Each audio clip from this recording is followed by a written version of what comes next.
السلام علیکم جی. بہت سارے احباب نے ہماری بہت ساری خاطر توازوں کی نیچے آ کے جو تھا وہ ہم نے جب بات کی پنجاب کے حوالے سے تو بہت ساری کی، اور میں نے آپ کو پہلے کہہ دیا تھا کہ جناب ہماری اس کے اوپر بڑی چترول ہوگی. پھر ہمیں وہ فردن ڈیلیٹ کرنے پڑ گئے.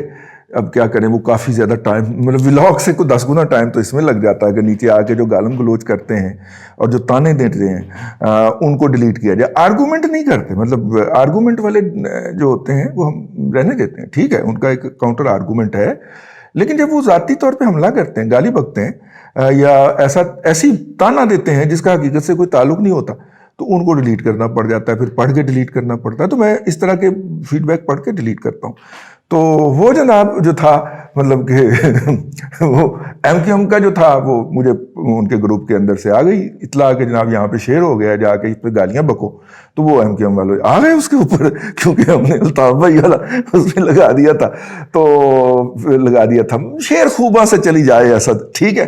تو وہ ہم تو مطلب کہ پیار ہی بہت کرتے ہیں الطاف بھائی ہمارے ساتھ. آپ اندازہ کریں کہ جب ہم اٹھائے گئے تھے تو جن لوگوں نے آواز اٹھائی تھی ان میں الطاف بھائی بہت سرگرم تھے، آگے تھے، اور انہوں نے 3 ٹویٹس فرمائی تھی ہمارے لیے کہ ان کو جلدی جلدی ریکور کیا جائے. وہ ایویں تھی وقت پہ آ گیا سی انہوں نے کہ یار الطاف بھائی نے بھی اس کی حمایت کے اندر ٹویٹ کر دی. تو اس لیے الطاف بھائی ہم سے بہت پیار کرتے ہیں، ہماری اس طرح کی باتوں کا برا نہیں مناتے. یہ جو ان کے معتقدین ہیں، یہ جو ان کے محبت کرنے والے ہیں، یہ ان کو اندھا دھند فالو کرنے والے ہیں، ان کو غصہ چڑھ جاتا ہے کہ ہم نے الطاف بھائی سے چھیڑ کر، بھائی ان کے لیے تو وہ قائد سے بھی کچھ بڑی چیز ہے، تو ان کا غصہ جو ہے وہ نیچرل ہے. تو وہ پھر اپنا نیچرل غصہ ان نیچرل طریقے سے نکالتے ہیں، تو پھر ہمیں پھر جا کے ان کا غصہ ذرا سائڈ پہ کرنا پڑتا ہے، ڈیلیٹ کرنا پڑتا. تو ادھر سے بھی آئیں اور الحمدللہ کے پی کے سے بھی آئیں. ٹھیک ہے، کے پی کے والے تو ہر وقت جو ہے نا وہ ہتھیار پکڑ کے بیٹھے ہوتے ہیں نا کہ کوئی یہ اس طرح کی بات کرے تو ہم اس کو جناب پھر پنجابی شاونزم اور نیشنلزم کا تانا دیں. وہ پنجابی شاونزم یا نیشنلزم نہیں تھا، میں تاریخ سے ثابت کر سکتا ہوں. وہ ایک حکومت کے محکمہ دفاع کے ماتحت ادارے کی جو حرکت تھی وہ تھی. اس کو پنجاب کے گلے میں تو نہ ڈالیں سر. اور ایوب خان صاحب جو تھے وہ ہزارہ کے تھے، یحییٰ خان صاحب جو تھے وہ پشاور کا ان کے پاس ڈومیسائل تھا، اور اپنا یہ جو جلندری تھا رائن جو تھا ایوب ضیاء الحق، اس کے پاس بھی پشاور کا ڈومیسائل تھا. ذرا چیک کر لیجئے گا، وہ پشاور کے ڈومیسائل سے صدر وہ بنے تھے. آرمی میں ریکروٹمنٹ ہوئی تھی. اگر پنجاب سے ہوتے تو نہیں ہونے دیتے تھے. کئی سالوں تک، کئی دہائیوں تک جو ہے وہ رائل برٹش آرمی نے پنجاب کے ارائیوں کے اوپر فوج کے اندر بھرتی کے دروازے بند رکھے تھے. یہ ہمیں ایک پنجاب کے ارائی نہیں بتایا جو انڈکٹ ہونے والے پہلے آدمی تھے، اور ان کے دادا نے جو انگریز کی خدمت کی تھی. تو انگریز نے جاتے ہوئے کہا تھا کہ مانگو کیا مانگتے ہو، تو ان کے دادا نے یہ کہا تھا کہ جناب یہ والی پابندی آپ جو ہے یہ کھول دیں. تو انگریز نے کہا کہ ہم نے ویسے بھی ملک آزاد کر دینا ہے. تو پھر انہوں نے وہ پابندی کھولی تھی، اور وہ جو ہے وہ بھرتی، پھر ان کا جن صاحب نے یہ پابندی کھلوائی ان کا پوتا جو تھا وہ بھرتی ہوا اور میجر کے عہدے پہ پہنچ کے ریٹائر ہوا. اللہ تعالیٰ کرے وہ ان کی صحت پچھلے دنوں خراب تھی، اللہ ان کی صحت ٹھیک رکھے اور ان کو مزید دے، اپنے وہ بچوں کی خوشیاں دیکھ سکیں. لیکن اس سے پہلے پابندی تھی سر. تو خیر اینی ہاؤ، یہ میں نے کہا کہ تھوڑا سا اس حوالے سے بات کر لی جائے. تو وہ بھی مطلب کہ وہ کے پی کے والے بھی تیار رہتے ہیں، اور بلوچستان والے آپ کو پتہ یہ بہت ناراض ہیں. ان کی باتوں کا ہم برا نہیں مناتے، نہ ہم ان کو جو ہے وہ ڈیلیٹ کرتے ہیں، ماں سوائے ان کو جس میں آزاد بلوچستان کے پھر نعرے لگنے شروع ہو جائیں تو ڈیلیٹ کرنا بنتا ہے نا یار. ہم آپ کو جب الگ نہیں ہونے دینا چاہ رہے، ٹھیک ہے، ہم آپ سے پیار کرتے ہیں، تو جو ہے جن لوگوں، بھئی ہمارا کیا ہے، ہم پیار کرتے ہیں نا. جن لوگوں کے ہاتھ میں اختیارات ہیں وہ آپ کو پیار نہیں کرتے. تو پھر یعنی ہمارے جو محترم ہیں، عزیز بھی ہیں، اپنا فؤاد حسن فؤاد صاحب ہمیں عزیز ہیں بہت زیادہ. تو فؤاد حسن فؤاد صاحب کا سارا کیریئر ہی بلوچستان میں گزرا ہے، اور وہ جو ہیں وہ بلوچستان کا مقدمہ لڑتے رہے این ایف سی کے اندر. یعنی آپ اندازہ کریے کہ فؤاد حسن فؤاد جو ہے وہ ایک کشمیر کا بیٹا اور پنجاب کے ڈومیسائل پہ بیوروکریسی میں بھرتے ہوا وہ فنانس کے ڈپارٹمنٹ کے اندر بلوچستان میں مطلب 15-20 سال اس نے جاب کی ہے، اور وہ وہاں سے بیٹھ کے بلوچستان کا مقدمہ لڑتا تھا کہ جناب بلوچستان کے ریسورسز زیادہ ہونے چاہیے. تو جن لوگوں کے ہاتھ میں اختیارات ہیں وہ نہیں ملے تو وہ الگ بات ہے، لیکن جب انہیں موقع ملا تو انہوں نے بلوچستان جب وہ پاور میں آئے اور اس لیول پہ پہنچے کہ جہاں پہ وہ فیصلہ کر سکے، تو پھر میجر حصہ جو تھا سی پیک کا وہ بلوچستان کو ملا نا. تو یہ ان کی پوری عمر کی کمٹمنٹ تھی جس کے لیے وہ اسٹرگل کرتے رہے. تو انہوں نے پنجاب کے لیے کوئی اسٹرگل نہیں کی، قید انہوں نے بہرحال پنجاب کے میں بھگتی، ٹھیک ہے، اور رگڑا کھایا. اور خیر یہ ایسے جملہ مترجہ آ گیا. میں نے کل جب ولاگ کیا تھا، میں نے اس دن جب ولاگ کیا تھا تو اس سے میں نے پہلے کہہ دیا تھا کہ یہ جناب ہو جائیں گے انڈکشن، یہ بل پاس ہو جائے گا، یہ جو کیا نام ہے اس کا، منی بجٹ پاس ہو جانا. منی بجٹ پاس ہونے کے 3 لوگوں کے 3 مختلف جو ہیں اس کے اوپر ویوز ہیں.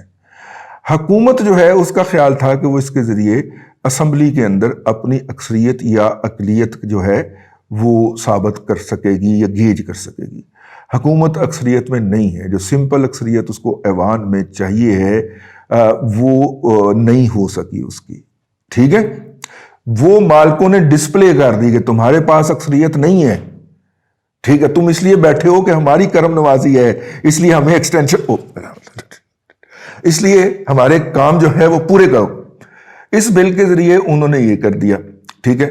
اپوزیشن کو انہوں نے یہ کہا کہ نہیں یہ بہت ضروری ہے، یہ دیکھیں IMF سے اگر رک گیا تو وہ سرٹیفکیٹ ہمیں نہیں ملے گا جس کی بنیاد کے اوپر ہم دوسری جگہوں سے قرضہ لے سکیں. تو IMF کا سرٹیفکیٹ ضروری ہونے کے لیے یہ منی بجٹ ہونا بہت ضروری ہے. تو اسی بنیاد کے اوپر انہوں نے فون شون بھی کر دیے لوگوں کو، خبردار ووٹ پانا ہے حق سے جا کے مخالف میں نہیں جانا اور نہ ہی غیر حاضر رہنا. تو پھر لوگ پہنچ گئے. لیکن اپوزیشن جو تھی اس کا نقطہ نظر کیا تھا؟ لوگوں سے گالیاں بھی کھا رہی ہے اپوزیشن اس حوالے سے، اور ہم بھی وہ والے ان کو ان کی چترول کرنے والوں میں شامل ہیں. اپوزیشن نے اس کے اندر پوری بدنیتی جمائی. اپوزیشن نے ڈول کارڈ کھیلا. اپوزیشن نے ایک طرف تو سر کو کہا کہ دیکھیں سر ہم کتنے بڑے خادم ہیں آپ کے، اور یہ دیکھیے یہ لوگ اس کو گالیاں نکال رہے ہیں لیکن ہم اپنی جان پہ کھیل کے اس کو پاس کروا رہے ہیں. دیکھیں ہم اس کے خلاف نا کوئی بہت زیادہ ایکٹیویٹی نہیں کریں گے، ورنہ کتنا کہ مشکل ہے کہ ہم ٹکٹ کا دے کے لالچ اور ادھر سے 15-20 ادھر کھینچ لیں، تو لیکن ہم نہیں کریں گے کیونکہ آپ کا حکم ہے. اپوزیشن نے اس سر کو تو یہ بیچا، ٹھیک ہے، اور ادھر اپنے لوگوں کو یہ بیچا، یا جن سے انہوں نے ووٹ انہوں نے کہا نہیں ہم نے آپ کو ووٹ نہیں چاہیے، آپ نے ان کو یہ پاس ہونے دینا. اپنے لوگوں کو یہ بیچا کہ یہ پاس ہونے دیں. اس کے اندر جتنی خوفناک کنڈیشنز ہیں جب یہ عوام تک پہنچیں گے تو عوام اور بل بلائیں گے، یہ اور غیر مقبول ہوں گے اور ہم اور مقبول ہوں گے، ٹھیک ہے. اپنے لوگوں کو یا اپوزیشن نے اپنے حلقے میں یہ سودا بیچا. 2 کارڈ کھیلے انہوں نے. میرا خیال ہے کہ اپوزیشن کا یہ دوسرا کارڈ ہے یہ فضول کارڈ ہے. اس کی وجہ یہ ہے کہ حکومت جو ہے وہ اتنی تیز ہے، یا حکومت کے سپانسرز جو ہیں وہ اتنے تیز ہیں، یا حکومت کی ATMs اتنی تیز ہیں کہ جو امپیکٹ آنا ہے اس کے بعد وہ انہوں نے ابھی سے مسلط کر دیا ہے لوگوں کے اوپر. جو مہنگائی کا طوفان آنا ہے اس مہنگائی کے سونامی کا ابھی سے آغاز ہو چکا ہے. اس وقت جو چیزیں امپورٹڈ چیزیں خاص طور پہ، اور آپ کو پتا ہے کہ پاکستان کے اندر مقامی چیز بھی اگر وہ بن رہی ہو تو وہ امپورٹڈ پرائس کے ارد گرد رکھی جاتی ہے، ٹھیک ہے. LPG اس کی سب سے بڑی مثال ہے. 95% LPG ہم مقامی طور پہ پیدا کرتے ہیں لیکن قیمت اس کی ڈٹرمن ہوتی ہے انٹرنیشنل پرائس کے ساتھ، ٹھیک ہو گیا. اس وقت مجھے یاد ہے کہ جب 100 کا ڈالر تھا تو ایک رشین کمپنی آئی، اس نے کہا کہ اس وقت 80 روپے kg تھی. LPG کی میں بات کرنے لگا ہوں. تو انہوں نے کہا کہ ہم آپ کو 20 روپے پر kg LPG جو ہے وہ تورخم کے بارڈر کے اوپر ڈیلیور کر سکتے ہیں. تورخم کا بارڈر کیوں بھلا؟ کیونکہ جو افغان ٹرانسپورٹ ہے اس کو تورخم سے اندر آ کے پشاور میں سامان اتار کے واپس جانے کی اجازت دی ہوئی ہے ہم نے نا، ہمارا ان کے ساتھ جو ایگریمنٹ ہے. اسی طرح پاکستان کے جو ٹرکس ہیں وہ بھی بارڈر کراس کر کے ایک لمیٹڈ عرصے تک، مطلب جلال آباد ہو گیا یا یہاں تک جا کے سامان اٹھا کے واپس آ سکتے ہیں. لیکن پاکستانیوں کو وہ پھر نا بم مار دیتی ہے نا، تو وہ پھر ہم یہ ون وے یوز ہوتی ہے، افغان ٹرانسپورٹ ہی زیادہ آتی ہے اور وہ یہاں سے جب سامان اٹھاتے ہیں. اچھا پاکستانی ادھر جائیں گے تو ایک تو اس کا سیکیورٹی تھریٹ ہے یا دوسرا ہے، لیکن جب افغان آتے ہیں ادھر افغانستان کے وہ ٹرک آتے ہیں تو یہ یہاں سے اٹھا کے پورا افغانستان گزر کے سینٹرل ایشیا کی کسی بھی اسٹیٹ میں جا سکتے ہیں، ٹھیک ہے؟ تو پھر افغان ٹرک سستا پڑتا ہے، تو رشیا وہ سینٹرل ایشیا کے کسی بھی ملک کے باؤزر کے ذریعے وہ ہمیں ڈیلیور کر سکتا ہے کہ وہ پشاور میں آ کے ڈیلیور کر جائے، تو 20 روپے پر kg وہ کہتے تھے کہ ہم آپ کو یہاں پہ ڈیلیور کر دیں گے۔ تو باقی آپ دیکھ لیں کتنا لمبا کھابا تھا، ٹھیک ہے؟ اب تو ڈالر بھی ویسے 180 کا ہو گیا ہے، تو اس حوالے سے آپ اس کو کیلکولیشن کو کر لیں۔ تو ہم نے بہت سارے لوگوں سے ان کا رابطہ کروایا، بینگ اے جرنلسٹ ہم نے کہا یار اس سے رابطہ کر لیں، یہ LPG کا کام کرتا ہے اور یہ کرتا ہے، لیکن کسی نے ادھر سے امپورٹ نہیں کی۔ اس وقت جو سینٹرل ایشیا کی LPG ہے وہ براستہ ایران پاکستان آ رہی ہے، لیکن خرچہ بھی پڑتا ہے، سیکیورٹی کا بھی پڑتا ہے، رستے میں ایرانی بھی بہت تنگ کرتے ہیں، وہ بھی بھتہ مانگتے ہیں۔ تو اگر یہ افغانستان والے ذریعے سے ہو جاتا، خاص طور پہ اشرف غنی صاحب گارنٹی دے رہے تھے، اس وقت کی حکومت تیار تھی، نہیں اشرف غنی نہیں، اس سے پہلے کرزئی کی حکومت تھی، کرزئی صاحب جو تھے اس بات کو انشور کرنے کو تیار تھے کہ آپ کو کوئی تھریٹ نہیں ہوگا، کوئی آپ سے بھتہ نہیں مانگے گا۔ تو اس صورت میں ادھر سے کیوں نہیں لایا گیا؟ وہ بنیادی طور پہ ادھر سے جب آتی ہے تو خرچہ بڑھ جاتا ہے نا، اس کی کاسٹ بڑھ جاتی ہے، تو اس کاسٹ کو کیلکولیٹ کر کے ہم اس کی پرائس کرتے ہیں ایڈجسٹ، یہ ہے جی پرائس، اور اس پرائس کی بنیاد کے اندر ہم جو 94-95% ہے لوکل، اس کی قیمت کرتے ہیں۔ ادھر سے سستی آ جاتی تو مقامی کی قیمت بھی گر جانی تھی نا۔ اب ڈکیتی سمجھیے آپ نے کہ اس کو مہنگے طریقے سے امپورٹ کیا جائے اور مہنگے طریقے سے پاکستان میں لایا جائے تاکہ اس 5% جو ہم نے امپورٹ کرنی ہے اس کی کاسٹ ہائی ہو جائے، اور جب کاسٹ ہائی ہو جائے تو ہم کہیں جی امپورٹر تو اتنے کی پڑ رہی ہے، چلیں اس میں سے 2 روپے آپ لوکل کو کم دے دیں۔ سمجھ آئی؟ کتنے کیلس لوگ ہیں، کتنے ظالم لوگ ہیں، اور LPG پور مین فیول سمجھی جاتی ہے۔ خیر آغاز ہم نے کیا تھا کہ وہ بل پاس ہو گیا اور اپوزیشن نے 2 کارڈ کھیلے، اسٹیبلشمنٹ نے بھی 2 کارڈ کھیلے۔ انہوں نے ان کو بتایا کہ تمہاری مبلغ اور مبینہ اوقات کیا ہے، تمہارے پاس اکثریت نہیں ہے، تم سادہ اکثریت ایوان میں کھو چکے ہو۔ انہوں نے ان کو یہ بتایا، اور اگر ہم فون مزید نہ کرتے تو یہ بھی تمہارے پاس نمبرز نہ ہوتے۔ ان کو انہوں نے یہ بتایا اور ساتھ میں کہا کہ جو جی کہہ رہے ہیں تو کرو، ٹھیک ہے۔ اور اپوزیشن کے ساتھ انہوں نے کارڈ کھیلا کہ جناب IMF کے لیے بہت ضروری ہے، اور حکومت اس بات کے اوپر سیلیبریشن کر رہی ہے کہ ہماری عددی اکثریت جو ہے وہ برقرار ہے۔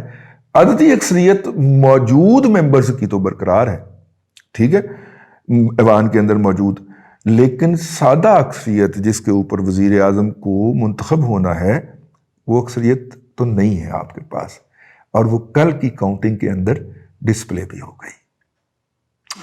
اللہ آپ کو آسانیاں عطا کرے اور آسانیاں خلق خدا میں تقسیم کرنے کی توفیق عطا کرے۔